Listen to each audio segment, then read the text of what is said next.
ఇక్కడ విచ్చేసిన పెద్దలందరికీ నమస్కారం మొదటగా. అండ్ నా తోటి మిత్రులు, నేను పిలవగానే నా ఆహ్వానాన్ని మన్నించి వచ్చిన నాతో పాటు ప్రిపేర్ అయ్యే కాంపిటేటివ్ ఎగ్జామ్స్ ప్రిపేర్ అయ్యే మిత్రులందరికీ నా నమస్కారం.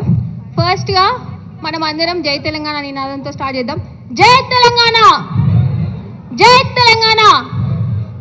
సో ఇక్కడ విచ్చేసిన అందరూ ఏమంటారు, ఇక్కడ అందరు ఎగ్జామ్స్కి ప్రిపేర్ అయ్యే వాళ్ళే.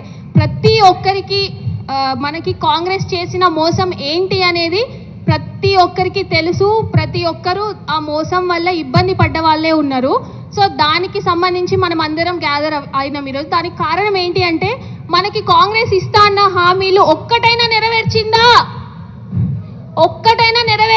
కాంగ్రెస్ ఇచ్చిన హామీని? సో దాన్ని మనం ప్రశ్నించాల్సిన అవసరం ఉందా లేదా?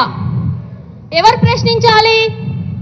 నిరుద్యోగులుగా మోసపోయిన మనమే కదా ప్రశ్నించాల్సింది. సో దానికోసమనే ఈరోజు ఇక్కడ మనం కాంగ్రెస్ నిరుద్యోగ బాకీ కార్డు ఆవిష్కరణ కార్యక్రమం కోసం ఇక్కడ అందరం గ్యాదర్ అవ్వడం జరిగింది. ఇక్కడ చూస్తే చాలా పలు జిల్లాల నుంచి వచ్చారు. ఎందుకు వచ్చారు అంటే, కేవలం కాంగ్రెస్ వల్ల మోసపోయాం కాబట్టి దాని మా బలం ఏంటో చూపించాలి, మేము ఇట్లా మోసపోయాము అని ప్రతి ఒక్కరి ప్రాబ్లం, ప్రతి ఒక్కరి ఇబ్బందిని ఎక్స్ప్రెస్ చేయడం కోసము ఇక్కడ గ్యాదర్ అయినారు అందరూ. సో ఇక్కడ చాలా ప్రాబ్లమ్స్ ఉన్నాయి. కాంగ్రెస్ ప్రభుత్వం రాకముందు ఇచ్చిన హామీలేంటి, వచ్చిన తర్వాత చేసిందేంటి, అవన్నీ చెప్పుకుంటూ పోతే నాకు తెలిసి రోజంతా పడుతుంది. మనకి ఇస్తాన్న ఒక్కటి కూడా ఇవ్వలేదు. ఇందులో ముఖ్యంగా ఈ మధ్య కాలంలో మనం చూస్తుంది గ్రూప్ 1 అంశం. గ్రూప్ 1 అంశంలో మనకి అన్యాయం జరిగిందా లేదా? అన్యాయం జరిగిందా లేదా చెప్పండి. జరిగింది కదా. సరే, గ్రూప్ 2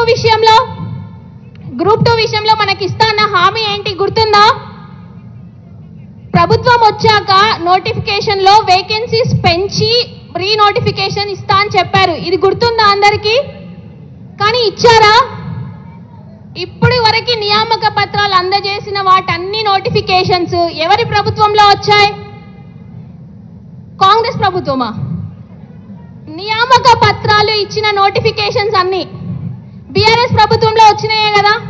వాటన్నిటికీ కూడా ఇప్పుడు మేమే నోటిఫికేషన్స్ ఇచ్చామని చెప్పుకోవడం ఎంతవరకు కరెక్ట్?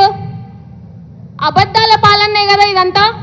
మనకిచ్చిన హామీలన్నీ నెరవేర్చకుండా అబద్ధాలతోటి కాలయాపన చేస్తుందా లేదా కాంగ్రెస్ ప్రభుత్వం? దాన్నంతా మనం ప్రశ్నించాలి కదా.